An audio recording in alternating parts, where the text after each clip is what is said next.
일부에서 민주당 김병주 의원과 함께 계엄이 있던 그날 밤 도대체 무슨 일이 있었던 건지 그리고 어떤 미스터리들이 있는지 하나하나 짚어봤는데요.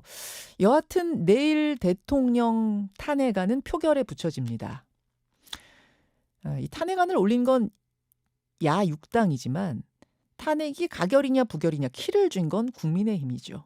자, 지금부터는 이 탄핵에 대한 국민의힘의 입장 확인해 보도록 하겠습니다. 국민의힘 정광재 대변인 만나보죠. 정 대변인님 나와 계십니까? 네, 정광재입니다. 반갑습니다. 정광재 대변인께서도 이 계엄에 대해선 분명히 잘못됐다는 입장이시죠? 그렇죠. 우리 당이 예. 이번에 있었던 윤석열 대통령의 비상 계엄 조치에 대해서는 위헌위법적 조치였다는 데는 인식을 다 같이 하고 있습니다. 비록 그때는 18명밖에 해제 요청 투표에 참석하지 못했지만 당사했었던 의원들도 예. 모두 동조했었습니다. 투표를 못했을 뿐이지. 지금 상황도 누구도 공개적으로 윤석열 대통령의 조치에 대해서 찬성했다거나 지지하는 의견을 내는 사람은 없잖아요. 자, 그 부분은 그러면은 계엄에 대해서 문제 있다, 오판이었다라는 부분에 대해선 당이 입장 정리가 됐다는 말씀이신데. 네. 그런데 대통령을 탄핵할 것이냐의 문제에 있어서는 며칠간 갑론을박이 좀 오갔던 것 같습니다. 어떻게 정리가 됐습니까? 어제 당대표께서 얘기를 했죠. 탄핵을 막도록 노력하겠다. 그리고 이 과정을 수습해 가겠다라고 했는데요. 탄핵 찬성이 현 시점에서 우리 당이 국민들께 제시할 수 있는 최선의 방법이냐? 그것은 아니라고 본다는 생각을 갖고 계신 거죠. 집권 여당이 이제 국정 전반에 대한 무한 책임을 지고 있고, 만약에 이번에 탄핵이 바로 통과됐을 때 가져올 우리 사회의 소모적 극단적 갈등 또 정치적 불안정, 이것은 막아야 한다는 책임감을 갖고 있습니다. 한동훈 당대표가 아마 그런 책임감을 가장 많이 갖고 있는 분 중에 한 분일 거라고 생각이 들고요. 현재는 탄핵에 따른 부작용 최소화하고 또 차분하게 정치 질서 회복에 나서야 한다는 의견이고요. 우리 당과 윤석열 정부를 만들었던 분들에 대한 책임감도 우리 당이 크게 가질 수밖에 없는 거죠. 또 하나는 민주당이 이번 탄핵을 마치 정말 기다렸다는 듯이 분초를 다퉈가면서 진행하고 있는데, 마치 대선 때부터 대선 불복 성격을 가진 민주당의 정치 공세가 강했는데, 지금의 탄핵은 여튼 사실관계에 대한 정확한 분석 없이 탄핵부터 하고 보자. 탄핵하지 않으면 내란에 동조하는 식이다. 이런 식으로 여당과 대립각 세우면서 탄핵 진행하는 것에 대해서 찬성할 수 없다는 의견이고요.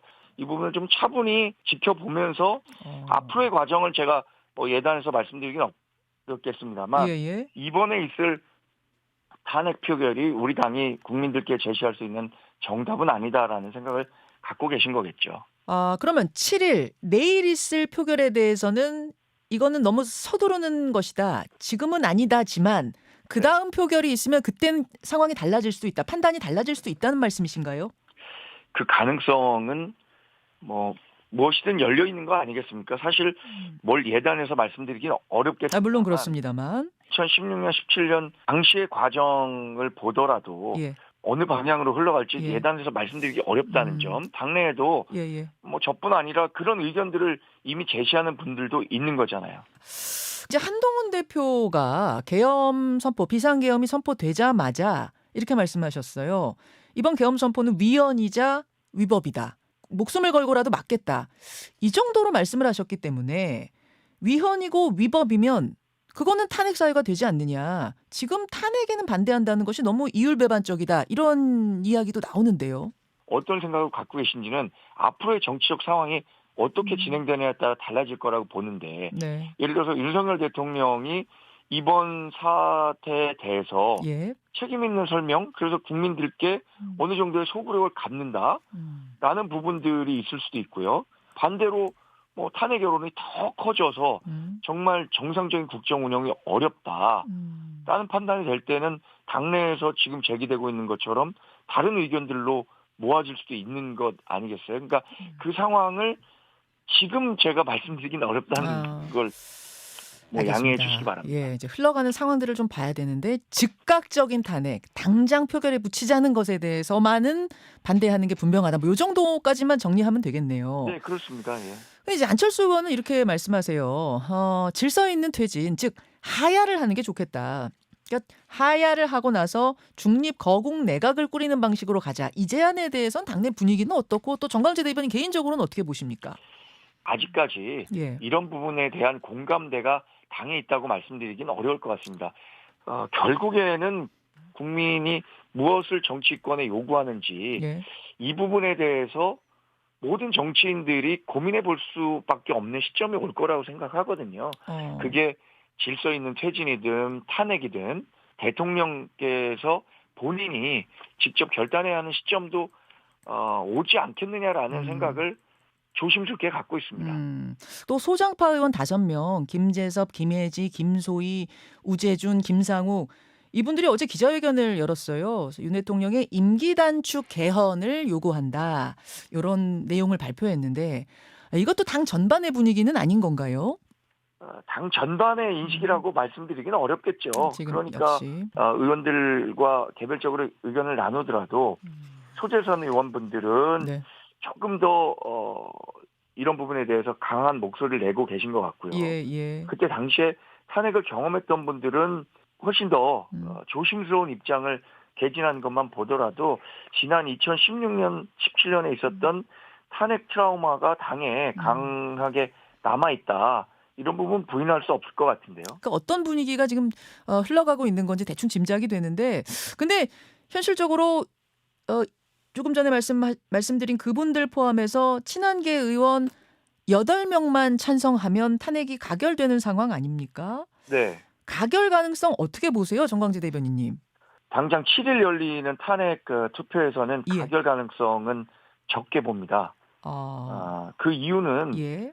계속해서 설명드렸지만 우리 당이 우리가 국민께 제시할 수 있는 최선의 답이냐 탄핵 찬성이 이 부분에 동의하지 않기 때문에 반대하고 있다는 말씀을 드렸고요. 탄핵이 부결됐었을 때 네. 사실 대통령실과 내각이나 전반에 이 문제에 대해서 어떻게 수습할 것인가라는 답을 만들어내기가 어렵거든요. 이럴 때일수록 우리 당이 이 혼란을 수습해 갈 수 있는 역할을 충분히 하겠다라고 말씀드려야 할 것 같습니다. 아예 7일 표결에 불참할 거라는 전망이 나왔는데 근데 민주당에서 김건희 특검법 재의결을 동시에 처리하겠다 이렇게 나왔습니다. 이 얘기는 뭐냐면은 만약 본회의장에 국민의힘 의원들이 안 들어가게 되면 김건희 특검은 그냥 처리되는 상황이 돼버린다는 거죠. 그래서 어떻게 입장을 정리하셨는지 궁금합니다. 당일날 본회의를 앞두고 의총이 열릴 겁니다. 예. 이 의총에서 어떻게 표결에 임할 것인지에 대한 결론이 나올 건데요. 투표장에 들어가지 않는 것은 사실 우리 당이 앞장서서 이 어려운 사태를 수습하겠다고 했는데 예. 국회의원 개인이 가진 헌법적인 소임을 도외시한다는 비판에서 자유로울 수 없기 때문에 저는 투표장에 임해야 한다고 생각합니다. 임해서 지금 당론으로 정한 반대 표결을 하는 것이 우리 당 소속 의원들의 역할 아닐까 생각하고 있습니다. 근데요, 정광재 대변인님. 지금 네. 7일 투표는 아마 부결될 거다 이렇게 말씀하셨는데 부결 후에 벌어질 상황들. 보면은 대학가에서는 시국 선언이 이어지고 있고 어제는 서울대 교수들 2차 시국 선언 했고 또 종교계에서도 나서고 있고 부결이 되고 나면은 이런 여론들이 더 거세질 가능성이 큽니다.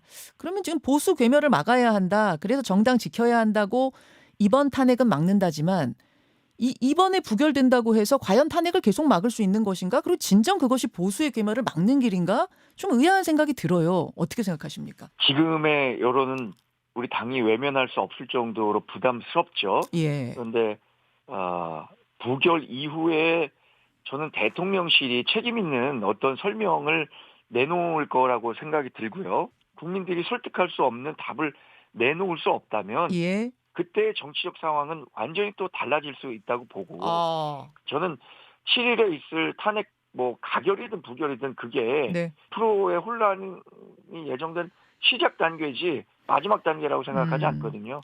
수습에 최선을 다할 겁니다. 대통령의 담화가 어제 나온다고 그랬었던 것 같은데 안 나왔어요. 네. 예, 아마 당에서는 지금 대통령이 담화를 내고 뭔가 국민들한테 해명하고 이게 설득이 될지 안 될지 어쨌든 하셔라라는 입장인 걸로 아는데 대통령은 지금 아무 입장도 내놓지 않고 있습니다. 국민들이 보기에는 마치 잠수탄 모습, 뭔가 잠적해 있는 모습, 뭐라도 말을 했으면 좋겠는데 아무 입장도 내놓지 않고 있는 듯한 모습이거든요. 이거 언제쯤 나올 거라고 보십니까? 저도 사실 대통령실이 아주 이른 시기에 예. 국민들께 지난 계엄 선포와 관련한 내용들에 대해서 공개할 수 있는 범위 내에서는 모두 공개하고 국민들께 왜 자신이 그런 결정을 내릴 수밖에 없었는지에 대해서 설득하는 작업이 반드시 필요하다고 생각했습니다. 예. 탄핵이 가결되든 부결되든 네. 대통령이 이와 관련한 설명을 하는 자리가 네. 있을 것이고 이 과정에서 국민들이 설득할 수 있는 답을 낸다면 예. 탄핵 여론도 일정 정도 잠잠해질 것이고 예. 그렇지 않을 경우에는 탄핵에 대한 여론 더 세져서 예. 정말 국회에서 아니면 국민의힘이 막을 수 없는 수준까지 갈 수도 있는 상황이 연출될 수 있는 거죠. 결국에는 표결 이후에 대통령실이 어떤 방안들을 내놓고 국민들을 설득할 수 있느냐 이게 관건이 될 것이라고 생각합니다. 알겠습니다. 여기까지 오늘 말씀 듣겠습니다. 정 대변인님 고맙습니다. 네, 고맙습니다. 국민의힘 정광재 대변인이었습니다. 김현정의 뉴스쇼는 시청자 여러분의 참여를 기다립니다. 구독과 좋아요, 댓글 잊지 않으셨죠? 알림 설정을 해두시면 평일 아침 7시 10분 실시간 라이브도 참여하실 수 있습니다.